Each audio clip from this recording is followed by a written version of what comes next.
आपल्यासमोर मराठी भाषा, लिपी, साहित्याचा उगम, वास्तव, अभिजात दर्जा या संदर्भात आणि बुद्ध संदर्भ प्रभाव याबद्दल याविषयी मी आपले विचार मांडत आहे. मराठी साहित्य आणि आंबेडकरी साहित्य किंवा बौद्ध साहित्य हा जो विवाद आहे आणि हा विवाद सत्तावाद असो की मूल्य यामध्ये तो गुरफटलेला आहे. आणि या महाराष्ट्रामध्ये किंवा मराठी साहित्यामध्ये बरेच पोटप्रकार झालेले आहेत, पोटसाहित्य झालेले आहेत असं म्हटले झालेलं. त्यामध्ये वऱ्हाडी साहित्य, झाडीबोली साहित्य, आदिवासी साहित्य, विद्रोही साहित्य, संत साहित्य, असं खूप काही साहित्य आणि प्रत्येकाने आपली स्वतःची बांधिलकी स्वीकारलेली आहे, स्वतः वेगळं अस्तित्व त्यांनी स्वीकारलेलं आहे. आणि या विषयावर आपण कधी नंतर बोलूया. परंतु मराठी भाषामध्ये विषय चर्चा करताना आपल्याला मराठी भाषा उगम, जी लिपी आहे, भाषा आहे, लिपी आहे, साहित्य आहे, त्याचा उगम, विकास, अभिजात दर्जा या संदर्भात चर्चा करताना खूप काही आपण बघतोय, खूप लिहिलं आहे गेलं आहे. परंतु जे ज्या साहित्यिकांनी ते लिहिलेलं आहे ते साहित्य एकांगी प्रकारचं दिसून येत आहे. कारण त्याचा प्रभाव ब्राह्मणी साहित्यिकांनी त्यामध्ये एकांगीपणा आणलेला आहे. तेव्हा मराठी भाषा, लिपी असो, साहित्याचा उगमकर्ता कोण हा एक प्रश्न आहे आपल्यासमोर. जेव्हा आपण प्राचीन भारतीय इतिहास बघतो आहे त्यामध्ये ब्राह्मणी असत्यवादाचा लवलेश दिसतो आपल्याला. ब्राह्मणी असत्यवाद त्यामध्ये भरलेला दिसतो आहे. आणि याकरता संशोधन होणे गरजेचे आहे. आपण ब्राह्मण या महारथींनी सरस्वतीला देवी मानलेलं आहे, विद्येची देवी. पण त्या विद्यादेवीचं ते शिक्षणाचं योगदान काय हा एक प्रश्न आहे आपल्यासमोर. आंबेडकरी बौद्ध साहित्यिक जी काय आहेत त्यांनी सरस्वतीला विद्याची देवी नाकारलेलं आहे. आणि या संदर्भात आपल्याला बरेच काही चर्चा करता येईल. आणि पुढे आपण याविषयी चर्चा करूया. पण सध्या आपल्याला उगम आणि विकास या संदर्भात जाताना प्राचीन भारताकडे जावं लागणार आहे.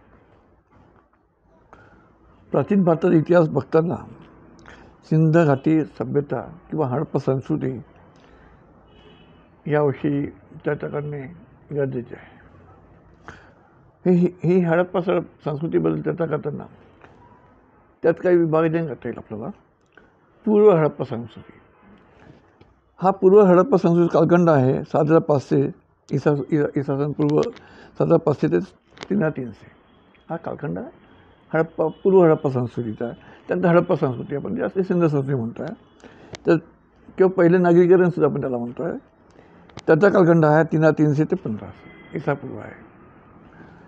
त्यानंतर परिपक्व हडप्पा संस्कृती, आता ही त्यानंतर परिपक्व झालेली हडप्पा संस्कृती सिंध संस्कृती आहे. तो कालखंड आहे 2026 ते 2019 ईसापूर्व आहे. हे सर्व कालखंड इसवी सन पूर्व म्हणजे ख्राइस्ट BC कालखंड आहे. जो आपण दुसऱ्या पद्धतीने आपण विचार करूया. प्राचीन काल ज्यामध्ये पाषाण काल, पाषाण युग सुद्धा आपण म्हणतो आहे. तर पाषाण युग हा सुद्धा 3 भागात आपण बोलू शकतो. पुरापाषाण युग 25,000 तर ते इसवी सन 25,000 ते 12,000 हा पाषाण युग म्हणजे पुरापाषाण युग. हा मध्यपाषाण युग जो आहे तो 12,000 ईसापूर्व ते 10,000 मध्यपाषाण युग. त्यानंतर नवपाषाण युग जो आपण बोलतो आहे त्याचा कालखंड आहे 12,000 ते 3,500. असा हा कालखंड आहे. आता आपल्याला दोघांचा विचार करावा लागणार, सिंध संस्कृती आणि ह्याचे पाषाण युग याचा आपला विचार करावा लागणार आहे. त्यानंतर येतो काश्ययुग. हा काश्ययुगाचा कालखंड हा 3300 ते विसापूर्व 3300 ते 1200 आहे. हा काश्ययुगाचा कालखंड आहे. त्यानंतर येतो लोहयुग. हा लोहयुग जो आहे याचा कालखंड आहे 12,000 ते 550 विसापूर्व. आता आपल्याला सिंध संस्कृती आणि हा जो युग आहे पाषाण युग, काश्ययुग आणि लोहयुग या दोघांना घेऊन आपल्याला समन्वय बघावं लागेल. म्हणजे दोघांच्या कालखंडामध्ये हे कसं काय युग निर्माण झालं म्हणजे आपलं झालेलं आहे हे बघता येईल आपल्याला. हा जो संदर्भ हा फक्त भारतात सीमित नाही आहे, हा विश्वाने विश्व सीमित आहे. मला एक आठवत आहे आणि वास्तव आहे की भूवैज्ञानिक अरुण सुनकिया यांनी 5 लाख वर्षापूर्वी आधीचा एका मानवाचा शोध घेतला आहे, जो मध्य प्रदेशमध्ये नर्मदा घाटी नदी आहे त्यामध्ये त्यांनी हातपुरा गाव आहे त्यामध्ये ती खोपी सापडलेली आहे 5 लाख वर्षापूर्वीची. तो नग्न पुरुष होता. म्हणजे त्या काळातले जे पुरुष नग्न होते. संस्कृत नग्न म्हणजे वस्त्र शोध लागलाच नव्हता. आता ह्यापुढे आपले 3 खंडाने बघितले आपण. आता दुसरा प्रश्न पडला, वैदिक आर्य जे आहेत विदेशी होते, भारतात बाहेरून आलेले आहेत, विदेशी आहेत, यांचा कालखंड सांगितला तो 1500 ते 600 इसापूर्व.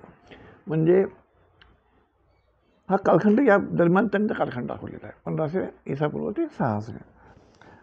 आता प्रश्न पडला, जर हा कालखंड आहे तर महाभारत जी रचना आहे ती की आपण रामायणाचे महाभारत जो जातो आहे तो कालखंड आपल्याला समजावून समजावा लागणार आहे. कारण तो महाभारत कालखंड हा महाभारताचा कालखंड त्यांनी दाखवले 5200 इसापूर्व, जेव्हा आलेच नव्हते भारतामध्ये. किंवा रामायणाचा कालखंड हा 8323 म्हणजे त्या काळामध्ये आलेच नव्हते. तर महाभारत आणि रामायण हा कालखंड प्राचीन कसा आहे. म्हणजे जेव्हा ते इथे भारतात नव्हतेच, त्यांचं आगमन झालं नव्हतं, तेव्हा रामायण महाभारत लिहिल्या जाऊ शकतं काय हा प्रश्न आहे. आणि दुसरी गोष्ट, रामायण महाभारत एक महाकाव्य आहे, हे धर्मग्रंथ नाही. हा धर्मग्रंथ आहे, महाकाव्य आहे. तेव्हा आपल्याला त्यामुळे महाभारत आणि महाकाव्यांच्या महाभारत आणि रामायण ही जी महाकाव्य आहेत ह्याबद्दल यांच्या कालखंडाबद्दल आपल्याला जे महाकाव्य आहेत म्हणजे वास्तविक ही घटना नाही, एक महाकाव्य आहे, एका कवीची कल्पना आहे. हा कालखंड आपल्याला एक माणसाला एक द्विधा उत्पन्न करतो आहे. त्यामध्ये विचार करताना बुद्ध कालखंडाचा विचार करावा लागणार आहे. हा कालखंड बुद्धाचा जन्म 563 ते 493 हा जो कालखंड बुद्धाचा हा झालेला आहे, इसापूर्व 563 ते 463. आता हा कालखंड बुद्धाचा झालेला आहे आणि त्या काळामध्ये ब्राह्मण बौद्ध संघर्ष होता. त्यामुळे संघर्ष होता, ब्राह्मण आणि बौद्धांचा संघर्ष, हा तो संघर्ष काळ होता. त्यानंतर मौर्य काळ त्याच आगमन त्या काळाला मौर्य साम्राज्याचा उदय होतो. तो कालखंड आहे 544 ते 185 इसापूर्व. मौर्य साम्राज्य या काळामध्ये राहिलेलं आहे आणि ते विशेषतः त्या बौद्ध साम्राज्य राहिलेलं आहे. तेव्हा हा कालखंड आपल्या समजताना त्यावेळेस लिपी नव्हती, ही मौखिक परंपरा होती. आणि तो कालखंड संस्कृत, पाली आणि प्राकृत ह्या मोडल भाषा त्यामध्ये होते. मागधी भाषेत होतं, पुढे ते प्राकृत आलेली आहे. त्यामुळे संस्कृत ही भाषा भाषेत जननी आहे हे जे ब्राह्मणीय विचारां जे थोपवला गेला आहे देशामध्ये ह्यावर सुद्धा आपल्याला विचार करावा लागणार आहे. जेव्हा बुद्ध साहित्याकडे वळतो तेव्हा बोधिसत्व अश्वघोष याचा कालखंड आपल्याला समजून घ्यावा लागणार आहे. बोधिसत्व अशोकोश हे ईसापूर्व 150 हा कालखंड आहे. बोधिसत्व अशोकोश. हे पहा, बुद्धाचा कालखंड केव्हाचा आहे, म्हणजे मौर्य साम्राज्य 185 नंतर संपल्यानंतर मौर्य अंत कधी झालेला आहे, ईसापूर्व 185. त्याच कालखंडामध्ये नंतर अशोक जन्माला येतात. मौर्य साम्राज्याचं पतन झाल्यानंतर अशोकेश्वराचा जन्म होतो. 150 ईसापूर्व तो कालखंड आहे. आणि त्यांच्या काळामध्ये त्यांनी अशोकेश्वरांनी बुद्धचरित्रम, सदरानंद, वज्रसूती, सारिपुत्र प्रकरण हे सारख्या रचना लिहिलेल्या आहेत. अशोकोश हे बौद्ध दार्शनिक, नाटककार, कवी, संगीतकार आणि कुशल वक्ता होते. कालखंड लक्षात घ्या, 150 ईसापूर्व. आणि अशोकोशाचा जो लिखाण आहे, जे साहित्य आहे, त्यामध्ये सौंदर्यशास्त्र, मानवशास्त्र, दर्शनशास्त्र, नैतिकवादाचा आपल्याला अनुभूती येते. म्हणजे भौतिकवादा म्हणजे सौंदर्यशास्त्र कुठे आपल्याला बघायचं असेल, या मानवतावाद, या दर्शनशास्त्र, या शब्द हे बुद्ध दर्शनाचं केंद्रबिंदू आहे. आता प्रश्न, आणि हे जे अशोकोश होते ते राजा कनिष्क यांच्या दरबारात महाकवी होते. आता दुसरी गोष्ट काय आहे की ब्राह्मणी साहित्यकारांनी, ब्राह्मणी या विचारांनी यांनी काय केलं, कालिदासाला त्याला पुरुष मानलेलं साहित्याचा मानलेलं आहे. परंतु कालिदास हा चतुर्थ शताब्दीमध्ये निर्माण झालेला आहे. आणि त्यांनी तो राजा उज्जैनचा राजा विक्रमादित्य यांच्या दरबारात कवी होता. आणि त्यांनी मेघदूतम, कुमारसंभव, ऋतुसंहार, रघुवंशसारख्या रचना लिहिलेल्या आहेत. परंतु कालिदास रचना ह्या भोगवादाकडे जाताना दिसतात. म्हणजे भोगवादाचे निर्माण, साहित्यातील भोगवाद याचा निर्माता कोणी असेल तोच कालिदास आहे. आणि तो अशोकोश यांच्या कितीतरी काळानंतर जन्माला आलेला आहे. मग कालिदासाला संस्कृतचा आद्यकवी कसा म्हणता येईल हा प्रश्न पडलेला आहे. संस्कृत भाषेचा आद्यकवी, साहित्याचा आद्यकवी कसा म्हणता येईल कालिदासाला? कारण बोधिसत्व अशोकोश हे साहित्याच्या अग्रदूत आहेत. आता आपण जेव्हा मराठी भाषेकडे, तर मराठी भाषेकडे वळताना संत अभंग जे आहेत हे विसरून चालणार नाही. संत अभंग म्हणताना त्यांनी ज्ञानेश्वराला, जे ज्ञानेश्वर महाराज आहेत ते ब्राह्मण जातीचे होते. त्यांचं पूर्ण नाव ज्ञानेश्वर महादेव कुलकर्णी. त्यांना महिला दगड मानला गेला आहे. परंतु ज्ञानेश्वर महाराजाला खूप बरेच काळ लिहिते, ते नंतर चर्चा करू. पण ते शेवटी ब्राह्मण व्यवस्थेला तो शरण गेलेत. परंतु नामदेव महाराज जे शिंपी होते जातीने, त्यांचं नाव नामदेव दामार येळेकर, यांना मात्र दुर्लक्षित केलं गेलं. आता ज्ञानेश्वर महाराज जन्म केला झाला 22 ऑगस्ट 1275. आणि त्यांच्या आधी 5 वर्ष आधी नामदेव महाराजांचा जन्म झालेला आहे. पण आद्य कवी त्यांना म्हटलं जातं साहित्यात, मराठी साहित्यात आद्यकवी त्यांना म्हटलं जातं. हा विचार करा. ब्राह्मणी साहित्यकार हे नामदेव महाराज शिंपी होते, ज्ञानेश्वर महाराज ब्राह्मण होते. आणि नामदेव महाराजांनी 2,500 अभंग लिहिलेले आहेत. नामदेव महाराज हे बुद्धाला शरण जातात, हे समजून घ्या. काय नामदेव महाराज दुर्लक्ष का होते? नामदेव महाराज आपल्या अभंगात म्हणतात, बुद्ध अवतारी आम्ही झालो संत, बुद्ध अवतारी आम्ही झालो संत, वनावया मात्र नामा म्हणे. म्हणजे बुद्धाकडे तो नामदेव बाबा बुद्धा शरण जात आहे.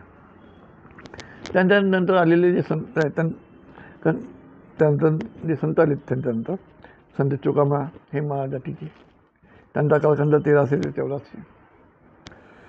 मग वाणी समाजाचे तुकाराम महाराज,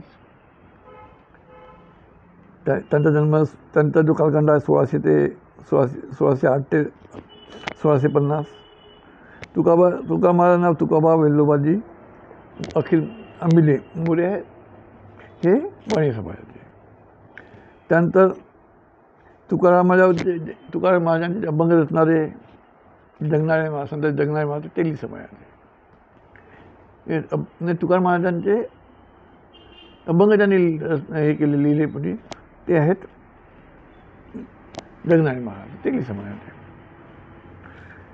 तर ब्राह्मण वर्गात संत एकनाथ हे जरी असले तरी ते बुद्धाकडे वळलेले दिसतात. आणि नामदेव महाराज यांच्या परिवारातील संत जनाबाई हे सुद्धा बुद्धाकडे वळलेले दिसते. ब्राह्मण समाजाचे महापती बुवा, सोनार जातीचे नरहरी सोनार आणि मा जातीचे संत तुकाराम परिवारातील सोहराबाई ही त्यांची पत्नी, तुकाराम यांची पत्नी. संत निर्मलाबाई ही त्यांची बहीण. संत कर्ममेळा हा त्यांचा भाऊ. ही सर्व संत मंडळी अभंग रचना लिहितात आणि ते बुद्धाला आपले शरण जातात. ही जी बुद्धाचा प्रभाव त्यांच्यावर असल्यामुळे यांना ब्राह्मणी व्यवस्थेने त्यांना महत्त्व दिलेलं नाही की त्यांना त्या साहित्य प्रकारात दुसरा प्रयत्न झाला गेला.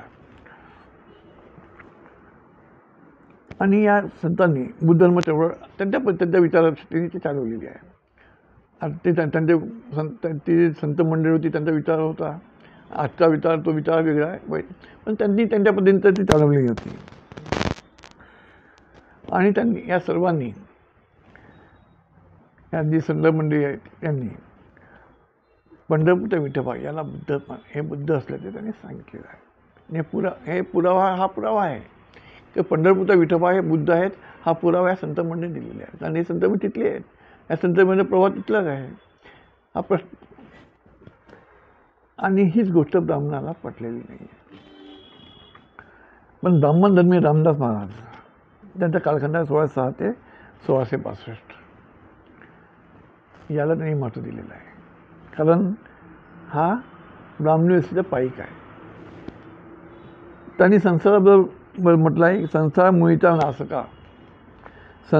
नासका विवेक करावा नेटका. म्हणजे तो संसाराबद्दल तो निगेटिव्ह बोलतो आहे तरी तो मान्य आहे ब्राह्मणी व्यवस्थेला. पण तुकाराम महाराज म्हणतात बौद्ध अवतारी माझ्या दृष्ट्या, बौद्ध अवतार माझ्या दृष्ट्या मौन मुखी निष्ठा धरी आली. हे जे बुद्धाबद्दल बोलत आहेत किंवा नावेरपा लावला विटाळ, नावेरपा अंगी लावला विटाळ, होते ते निर्मळ शुद्ध बुद्ध. हे बुद्धाबद्दल लिहितात म्हणून तुकाराम महाराज त्यांना नकोसे असतात. रामदास स्वामी हा ब्राह्मणी व्यवस्थेचा पोषक आहे म्हणून त्याला त्यांनी मत दिलेलं असतं. आज शिवाजी महाराज त्याच कालखंडात घातले. शिवाजी महाराज कालखंडात तोच आहे. आणि शिवाजी महाराजांनी आपल्या तुकाराम महाराजांना आपले गुरु मानलेले आहे. ते नानूका झाडाखाली बसले. त्यांना असताना तुकाराम महाराज शिवाजी महाराजांनी त्यांचे आशीर्वाद घेतले आणि आपल्या कार्याला सुरुवात केली, राज्यकारभाराला सुरुवात केली. परंतु व्यवस्थेने, ह्या ब्राह्मणी व्यवस्थेने ते नाकारून रामदास स्वामी याला शिवाजी गुरु घोषित केलं. म्हणजे ब्राह्मणी व्यवस्था पगडा किती होता जबरदस्त आपला समजावा आहे. त्यांनी मुकुंद नावाचे यांनी विवेक सिंधू लिहिलं ते त्यांनी पहिला ग्रंथ मांडलेला आहे. पण नामदेव महाराजांचा काय हा प्रश्न आहे. कारण त्यांना आद्यकवी संबोधले जात नाही, गेले नाही, बल्कि ते आद्यकवी आहेत. जेव्हा मराठी भाषेचा उगमाचं आम्ही बोलतो आहे तेव्हा ते उत्तरेकडून म्हणजे सातपुडा रांगापासून कावेरीच्या पश्चिमेकडे उत्तरेस दमणपासून दक्षिणेस गोव्यापर्यंत ते तिचा उगम सांगितलेला आहे. आणि त्याला आर्याची भाषा आणि मराठीला आर्याची भाषा सांगितलेलं आहे. आर्याची भाषा कसा हा एक प्रश्न पडला. आर्याची भाषा कशी, आर्य म्हणजे विदेशी ब्राह्मणांची भाषा कशी, हा एक प्रश्न पडलेला आहे. कारण मराठी भाषेवर पूर्ववैदिक पूर्ववैदिक, वैदिक तर पूर्ववैदिक, वैदिक, संस्कृत, पाली आणि प्राकृत या भाषेचा प्रभाव दिसून येतो आहे. आता इथे अजून आणि ही टप्प्याटप्प्याने या भाषेच्या अपभ्रंशातून ती उदयास आलेली आहे, उत्क्रांत होत गेलेली आहे. आता या शिलालेख आहेत, ह्या शिलालेखाबद्दल मोठे विवाद आहेत. काही एक शिलालेख त्यांना आढळला कर्नाटकमध्ये, श्रवणबेळगोळमध्ये त्यांना एक शिलालेख आढळला. तो 1039 इसवी सन 1039चा आहे. त्यांनी त्याला मराठीचा पहिला शिलालेख मानलेला आहे. पण दुसरीकडे सोलापूर शहराजवळ एक हर्तसन कुडल गाव आहे, तिथे 1058 एक शिलालेख लावला, मराठीचा शिलालेख आढळला. कर्नाटकमध्ये आढळला, त्यांनी त्यालाही म्हटलं. इथे दुसरा आढळलेला आहे, तो एक विवाद विषय आला 1018मध्ये. त्याचा कालखंड आहे 1039. हा दुसरा सोलापूरजवळ कालखंड आहे, हा 1018. पण तिसरा जो शिलालेख आपल्याला आढळलेला आहे तो रायगड जिल्ह्यामध्ये अलिबाग तालुक्यातील अक्षी या गावी. तो आहे 1012 इसवी सनमध्ये.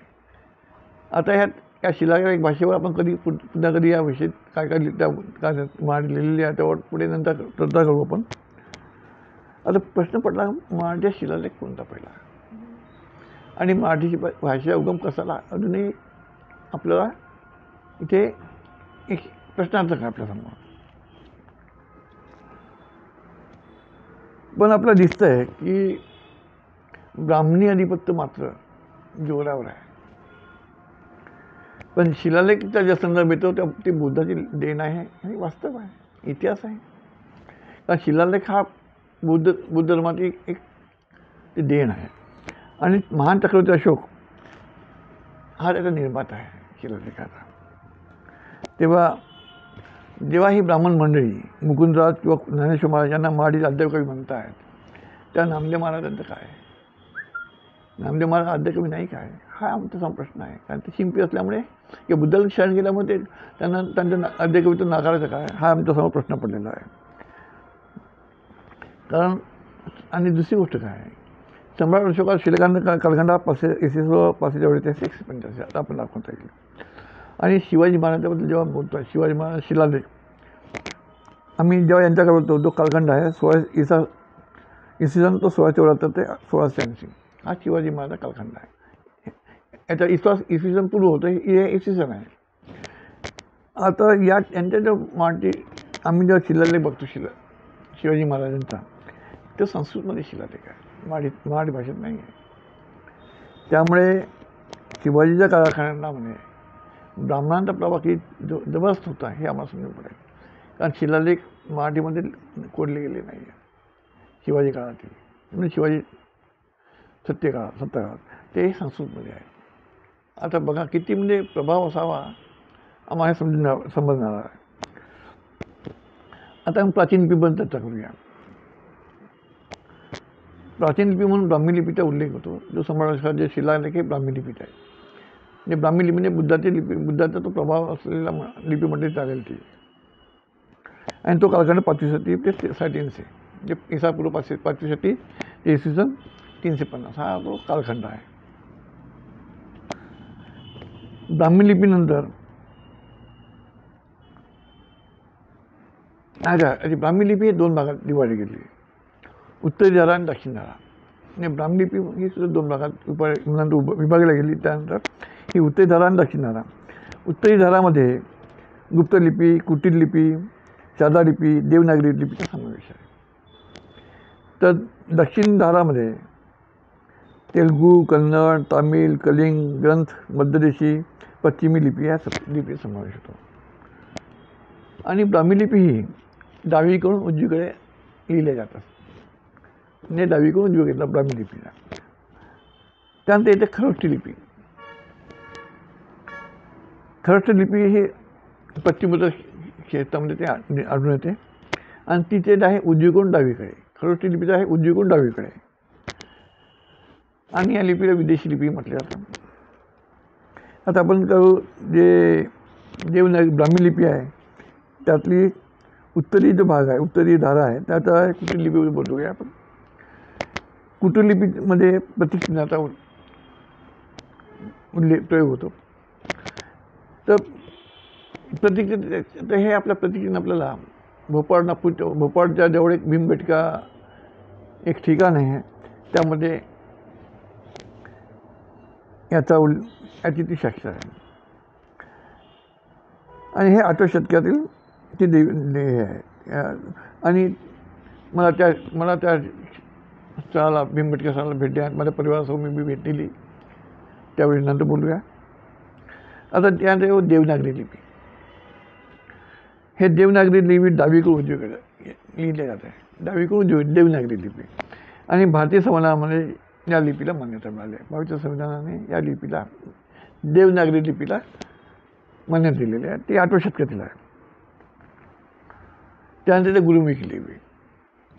गुरुमुखी लिपी हे शिखांचे जे दुसरे गुरु आहेत, गुरु अंगद यांनी पंजाब भाषेतून गुरु ग्रंथसाहेबामध्ये ते संकलन केलं दिसून येते. त्यानंतर तेलुगू आणि कन्नड लिपी. तर ह्या लिपी तो गोष्ट ऐकत असून चालुक्य कालीन शिलालेखामध्ये जे हलेबीड म्हणजे ते साक्ष देते. हलेबीड लेख जे आहे शिलालेख त्याचं ते साक्ष देते. त्यानंतर शहामुखी लिपी. याच्या आधी एक लिपी ती ग्रंथलिपी. ते ग्रंथलिपी आपण याच्या आधी येते. त्याचं दक्षिण भारतामध्ये तामिळनाडूमध्ये पल्लव, पांड्या आणि चोळ हे जे शासक होऊन गेले. पल्लव, पांड्या आणि चोळ यांनी या लिपीचे विकास केले दिसून येते. ग्रंथलिपी. त्यानंतर शहामुखी लिपी. हे सुफी संत होते, सुफी लोक होते, त्यांनी ते प्रगत आणलेली आहे. इराणी लोकांची लिपीचं ते पंजाबी संस्करण आहे. त्यानंतर मोडी लिपी. हे यदुवंशी लोकांची भाषा बोलल्या लिपी असल्या उगम झाल्याचे बोलले जात आहे. हा विवादित, यामध्ये काही विवाद असू शकतात. परंतु हे जे लिपी आहे या लिपीतून मराठी भाषेचा उगम झाला आहे का, हा आमचा प्रश्न आहे. त्यानंतर ब्राह्मण उपनिषद हे संस्कृत भाषेतील पद्य आहे. हे समजून घ्या. ब्राह्मण आणि उपनिषद हे संस्कृत भाषेतील पद्य आहे. पण त्याच्या कालखंडाबद्दल आपल्याला विवाद आहे. पण त्यांना इसपूर्व 1500 ते 1000 सांगितलेलं आहे. हा एक विवादाचा मुद्दा आहे. त्या पुरावा नाही आहे. बस त्यांनी सांगितलं ते आपण ऐकतोय. ब्राह्मी लिपीच्या आधी पाली, प्राकृत, संस्कृत ह्या भाषा होत्या, पण त्या बोलीभाषा होत्या. आणि मौखिक ते आदानप्रदान होत असे. पण लिपी मात्र ब्राह्मी लिपीपासून सुरुवात झाली. ते अशोका काळापासून लिपीला सुरुवात झालेली आहे. त्यामुळे संस्कृत भाषा ही संपूर्ण भाषा जननी आहे हे बोलणं धाडसाचे आहे किंवा त्याला पुरावा नाही आहे. ह्या ब्राह्मणी व्यवस्थेने ते ही आपल्यावर लादलेली ती एक कहाणी म्हटली चालेल आपल्याला. त्याच्यामुळे आणि दुसरं तर भारतामध्ये 22 भाषा अधिक भाषा आहेत. 22 आणि त्यामध्ये मराठी भाषेला स्थान नाही आहे. त्यामुळे जो आज विवाद सुरू आहे, अभिजात दर्जा मिळावा म्हणून तो प्रयत्न सुरू आहे महाराष्ट्र शासनाचा. कारण मराठी भाषेला अभिजात दर्जा दिलेला नाही आहे. राज्य सरकार प्रयत्न सुरू आहेत. आता बघा सरकार त्यांचं, परंतु अभिजात दर्जा मिळत नाही. कारण अभिजात दर्जा मिळणं इतकं सोपं नाही आहे. आपण जो इतिहास बघितला आहे तर समजून पडते अभिजात दर्जा मिळणं इतकं सोपं नाही आहे. आणि ते याकरता उदाहरण देतात. अभिजात दर्जा मिळावं कशा देवला सातवाहन काळातील नाणेगाव जो शिलालेख त्याचं उदाहरण देतात ते लोक. शेवटी त्यांना इकडेच यावं लागते. परंतु पाली, प्राकृत, संस्कृत आणि वैशाली, मागधी या भाषेचा प्रभाव मराठी भाषेत दिसून येतो आहे. पाली, प्राकृत, संस्कृत, वैशाली आणि मागधी या भाषेचा प्रभाव मराठी भाषेत दिसून येतो आहे. आणि मराठी भाषा ही अनेक स्थित्यांतून गेलेली आहे.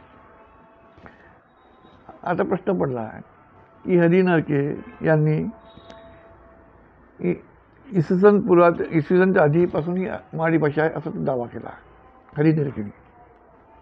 आणि त्यांनी महाराष्ट्री की प्राचीन मराठी हिच्यापासून शौचनी ही भाषा निघाली असं त्यांनी शोध लावला.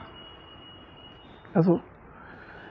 आणि शौशनी ह्या भाषेपासून मागधी आणि पशाची या 2 भाषा निघाल्या, त्याचा शोध आहे. परंतु मराठीला अभिजातता मिळत नाही, हा समजून घ्यायला. सत्य त्यांची आहे.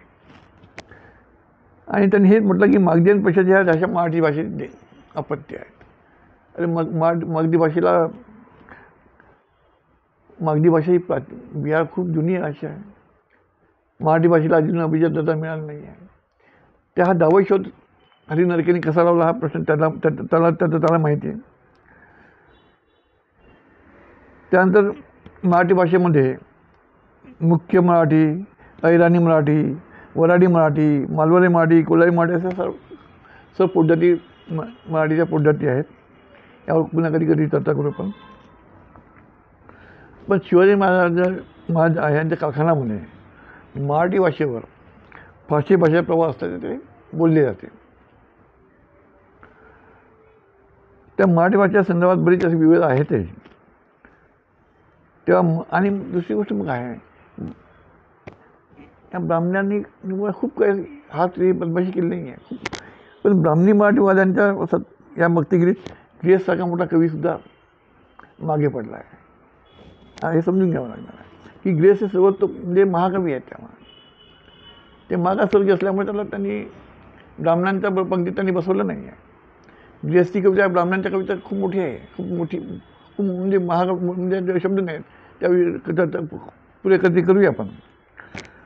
परंतु ग्रेस हे मागासवर्गीय असताना सुद्धा त्यांनी आंबेडकर निष्ठा जोपासली होती, त्यांना मान्यच होती. पण ब्राह्मणांनी त्याला स्वीकार नाही करायचं काय.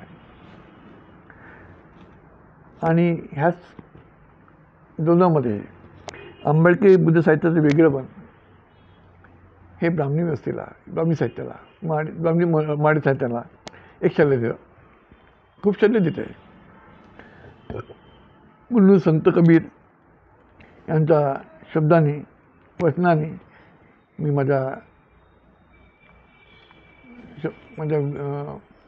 माझे जे भाषण आहे त्याला मी विराम देतो आहे. संत कवी म्हणतात, गांडू भडवे रण चढे, गांडू भडवे रण चढे, मर्दों के हो बोला बेहाल, गांडू भडवे रण चढे, मर्दों के हो बेहाल, पतिव्रता भुकी मरे, पेड़े खाए चिनार, पेड़े खाए चिनार, पेड़े खाए चिनार.